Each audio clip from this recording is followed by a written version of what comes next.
Hola, bienvenidos nuevamente. Soy César Morales de este canal llamado Edificándonos en la Palabra, y vamos a seguir estudiando el libro de los Hechos y vamos a continuar con la predicación del apóstol Pablo cuando se le dio la oportunidad de poder expresar el mensaje de salvación entre aquellos que estaban en la sinagoga.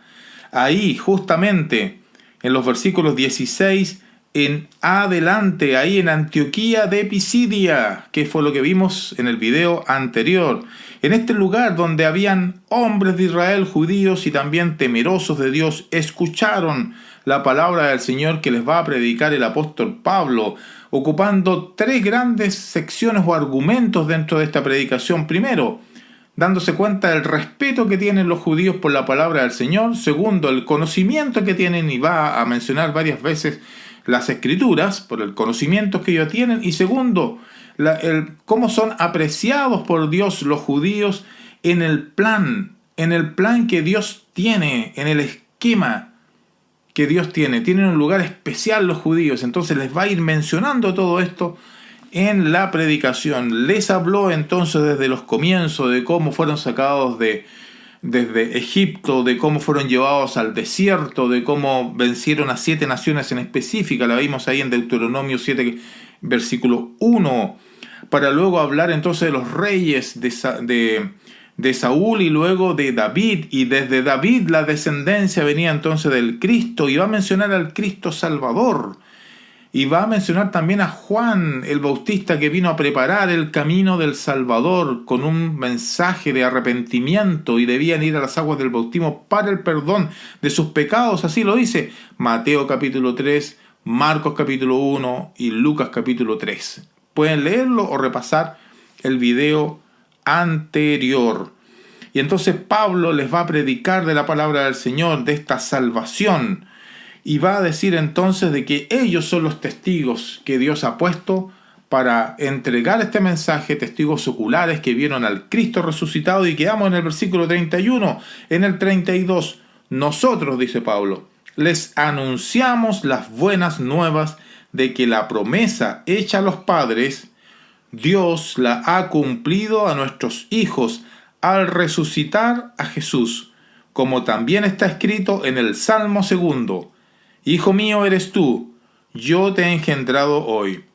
Pablo les está anunciando justamente el Evangelio, las buenas nuevas. Evangelio son las buenas nuevas, las buenas noticias, de que la promesa hecha a los padres, miren, les va a ratificar el Evangelio por medio de las Escrituras, de la promesa hecha a los padres en el Antiguo Testamento.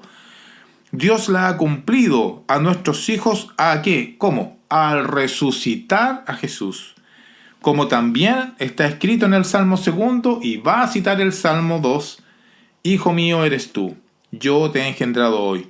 Y en cuanto a que lo resucitó, dice Pablo, de entre los muertos, para que nunca más pueda ver la corrupción, Dios ha hablado de esta manera: les daré las misericordias santas y fieles prometidas a David.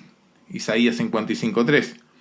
Por tanto, dice también en otro salmo, no permitirás que tu santo vea corrupción, hablando del Salmo capítulo 16, o sea, no capítulo, porque los salmos tienen capítulo, es el Salmo 16, los versículos 8 al 11. Les prueba por medio de las escrituras que ellos conocen el cumplimiento de la palabra del Señor, de la resurrección de nuestro Señor Jesucristo, porque ese es el predicar el Evangelio, es predicar a Cristo resucitado, que ha vencido la muerte, que Dios le ha resucitado dentro de los muertos, y por lo tanto Dios tiene el poder, como también lo dicen las Escrituras, de perdonarnos los pecados por medio de la obediencia a la fe en Cristo Jesús. Porque David, después de haber servido el propósito, dice el verso 36, de Dios en su propia generación, durmió. Claro, David murió, durmió, y fue sepultado con sus padres, y vio corrupción, claro. Pero aquel a quien Dios resucitó no vio corrupción. Hablando de Cristo, Cristo no vio corrupción. Cristo resucitó una vez y para siempre. Hubieron otras resurrecciones durante el periodo de la predicación del Evangelio y también en el Antiguo Testamento, pero todos ellos volvieron a morir.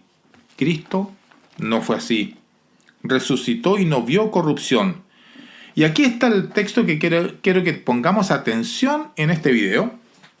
Verso 38, por tanto, dice: hermanos, sepan que por medio de él les anunciamos el perdón de los pecados, y que de todas las cosas de que no pudieron ser justificadas por la ley de Moisés, por medio de él todo el que cree es justificado. Va a hablar de la justificación, hay que poner atención aquí. La justificación, cómo el Señor entonces nos justifica. La justificación, es decir, declarado inocente, ¿cómo nos declara inocente Dios? Es, dice el versículo 39, por medio de Él, de Cristo. Es por medio de Cristo, no es de otra forma, no es por medio de la ley de Moisés. Aquellos que intentan cumplir la ley de Moisés, hacer las obras de la ley de Moisés, para así agradar a Dios, no van a poder ser justificados, no van a poder ser declarados inocentes, porque eso se logra por medio de Cristo solamente. Y todo aquel que cree es justificado, y además debe creer. Es por medio de Cristo y además exige creer. Dice, por medio de Cristo, dice el verso 38, les es anunciado el perdón de los pecados, justamente. Para poder ser salvo es necesario que los pecados sean perdonados. Para poder ser declarado inocente, que significa justificado, es necesario el perdón de los pecados. ¿Y eso cómo se hace? Bueno, eso fue lo que el apóstol Pedro les dijo justamente a los judíos también, a los de la nación judía, en Hechos capítulo 2, versículo 37 y 38. Entonces Pedro les dijo: arrepiéntanse y sean bautizados cada uno de ustedes en el nombre de Jesucristo. ¿Para qué? Para perdón de sus pecados. Al participar de las aguas del bautismo son perdonados los pecados. Dice, y que de todas las cosas, verso 39, de que no pudieron ser justificados por la ley de Moisés. Claro, los judíos no pueden ser justificados por la ley de Moisés, sino que por medio de Cristo, de Él, todo aquel que cree es justificado. Es necesario creer, pero ¿qué es creer? Creer es fe. La fe es creer. Vamos a Hebreos capítulo 11, versículo 1. Por favor, acompáñenme ahí a Hebreos capítulo 11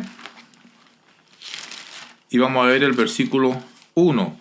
Ahora bien, la fe, la certeza de lo que se espera, la convicción de lo que no se ve.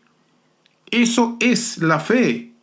Es la certeza de lo que se espera, la convicción de lo que no se ve. Porque por ella recibieron aprobación los antiguos. La fe es creer, hermanos. Es creer la existencia. Dice luego el versículo 6.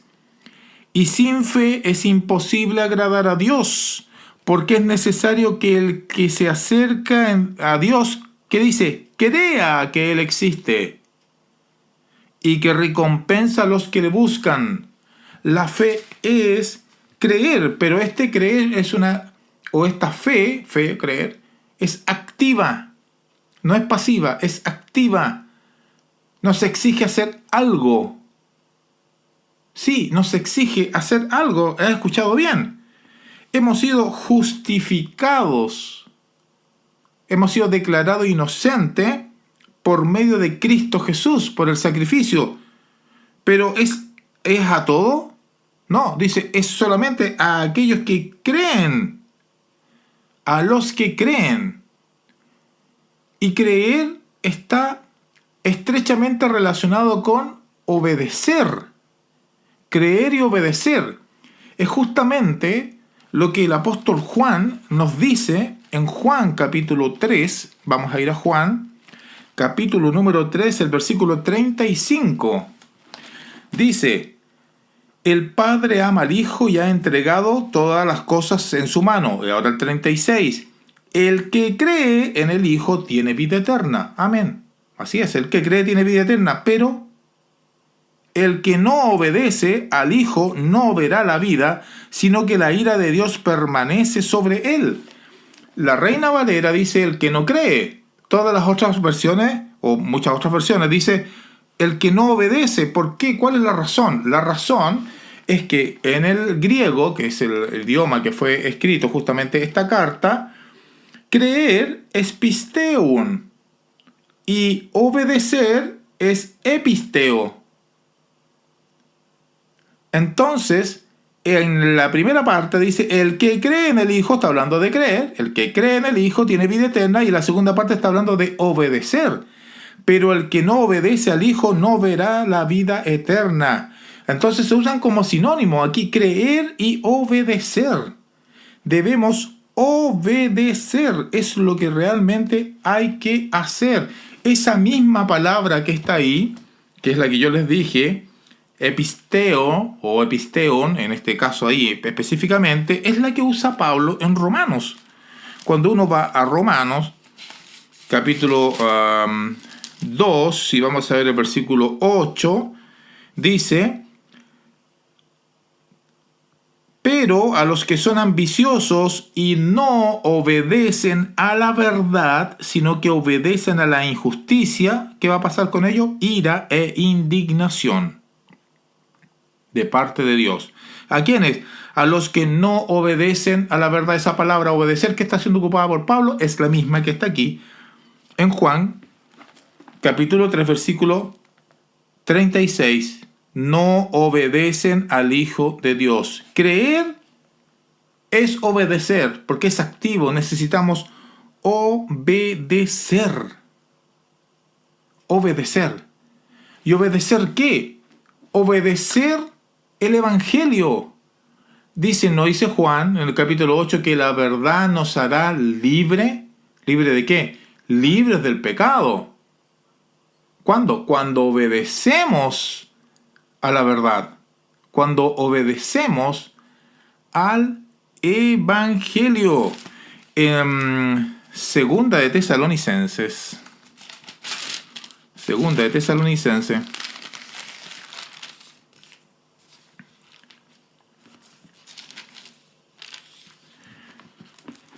Dice lo siguiente, en el versículo 12, acerca de aquellos que no siguen las cosas del Señor, dice, a fin de que sean juzgados todos los que no creyeron en la verdad, sino que se complacieron en la iniquidad. ¿Qué significa que no creyeron en la verdad? Significa que no obedecieron a la verdad. Sí, no obedecieron a la verdad, porque creer puede hacerlo cualquiera. Pero ese creer que no nos mueve a hacer algo no es la fe que agrada a Dios. Miren, si me acompañan a Santiago y al capítulo 2, versículo 19, dice, ¿tú crees que Dios es uno? Haces bien. ¿Usted cree que Dios es uno? Bien, hace bien. Pero ojo, también los demonios creen y tiemblan. Los demonios también creen eso. ¿Pero son salvos? Creo que usted y yo estamos de acuerdo en que los demonios no son salvos. ¿Por qué no son salvos? Porque no obedecen a la palabra del Señor. Una cosa es creer. Creen que Dios es uno, sí. Pero no le obedecen. No obedecen sus mandamientos. Entonces, creer por sí mismo, en forma pasiva, sin hacer nada, nos lleva a la perdición. El creer activo, que nos lleva a hacer algo, nos lleva a la salvación. Y esa es la diferencia con los demonios. Los demonios también creen. Volviendo acá, entonces, al texto que estábamos viendo, aquí en Juan, capítulo 3, y el versículo 36, aquí ya lo estoy encontrando. Dice, el que cree en el Hijo tiene vida eterna, pero solamente porque cree en el Hijo. Los demonios también creen, pero ellos no son salvos. No, el que cree, pero se tiene que hacer algo. Por eso que dice enseguida que lo contrario, los que no verán la vida eterna son los que no obedecen. Porque creer y obedecer van juntos, no van separados. Veamos un caso de obediencia al Evangelio. En Hechos, acompaña también aquí en el libro de los Hechos, ya lo vimos antes en un video anterior, en el capítulo 8.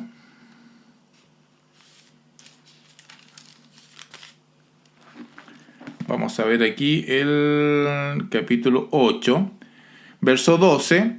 Pero cuando creyeron a Felipe, que estaba predicando Felipe el Evangelio, eso lo vemos antes, versículo 4, así que los que iban y habían sido esparcidos, iban predicando la palabra, Felipe descendiendo a la ciudad de Samaria, les predicaba a Cristo.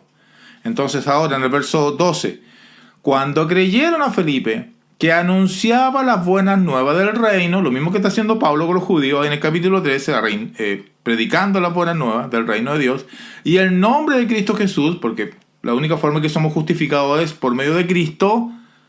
¿Qué hicieron? Miren, ponga atención. ¿Qué hicieron? Se bautizaban tanto hombres como mujeres. Y aún Simón mismo creyó. Y después de bautizarse, continuó con Felipe. ¿Por qué? Porque el creer nos mueve a hacer algo. Una obra que agrada a Dios. Hay obras que no agradan a Dios. Las obras de la ley y las obras de mérito propio, aquellas que yo creo, pienso que por mi propio esfuerzo voy a alcanzar algo de parte de Dios. No. La obra que Dios aprueba es la obra de obediencia. La obra de obediencia. Esa es la razón entonces por qué esta gente se bautizó después de escuchar el mensaje del Evangelio. Porque creyó, no como en este caso los demonios mencionados por Santiago capítulo 2, porque ellos también creían, sino a la forma que a Dios le agrada, creer y obedecer, obedecer el Evangelio, y por eso que fueron inmediatamente a bautizarse. ¿Y por qué se bautizaron? Porque Pedro dijo en Hechos capítulo 2, versículo 37, que el bautismo es para perdón de pecados. ¿Y cómo somos justificados? ¿Cómo somos declarados inocentes? Cuando son perdonados nuestros pecados. Y eso se hace solo en Cristo. Esa es la razón de por qué entonces hacemos justamente esta obra de obediencia, obra de justicia, la que agrada a Dios. Esa es. ¿Sabe usted que la fe es una obra? ¿Pero cómo me dice usted? ¿De qué está hablando? Sí, las Escrituras lo mencionan, que la fe que agrada a Dios es una obra. Si me acompañan nuevamente al Evangelio de Juan, capítulo 6, versículo 28, los judíos le preguntaron lo siguiente a Jesús. Presta atención. ¿Qué debemos hacer para poner en práctica las obras de Dios? Miren, ellos tenían muy en cuenta y querían hacer obras que agradaran a Dios para alcanzar la salvación. Entonces le preguntaron, ¿qué debemos hacer para poner en práctica las obras de Dios? Y Jesús le respondió. ¿Qué le respondió Jesús? Presta atención, subraya su Biblia. Esta es la obra de Dios, la que agrada a Dios, porque le están preguntando cuáles son las obras que tenemos que hacer. Las obras para poner en práctica las obras de Dios. Y él le dice, bueno, esta es la obra de Dios que ustedes tienen que hacer. ¿Qué cosa? Que crean en el que Él ha enviado. Creer es fe. Y dice Jesús que es la obra que agrada a Dios. Y acabamos de decir, según Juan capítulo 3, versículo 36, que fe es creer y creer también es obedecer. Esa es la razón de por qué obedecían e iban a las aguas del bautismo. Porque es la fe que agrada a Dios la que nos mueve a hacer la obra que agrada a Dios. No las obras de mérito propio, ni las obras de la ley de Moisés, que son tratadas ampliamente en el libro de Romanos. Volvemos entonces a Hechos, capítulo número 13, verso 40. Tengan pues, dijo Pablo, cuidado de que no vengan sobre ustedes aquellos de lo que habla el profeta. Miren, burladores, Maravíllense y perezcan, porque yo hago una obra en sus días. Una obra en sus días. Una obra que ustedes nunca creerán, aunque alguien se las describiera. Hablando de Habacuc capítulo 1, versículo 5. Aquí vamos a parar, porque en el siguiente video seguiremos de los versículos 42 en adelante. ¿Cuál fue la reacción en la sinagoga, producto de esta predicación del apóstol Pablo a los judíos y a los temerosos de Dios que estaban entre ellos? Que el Señor los bendiga. Nos vemos.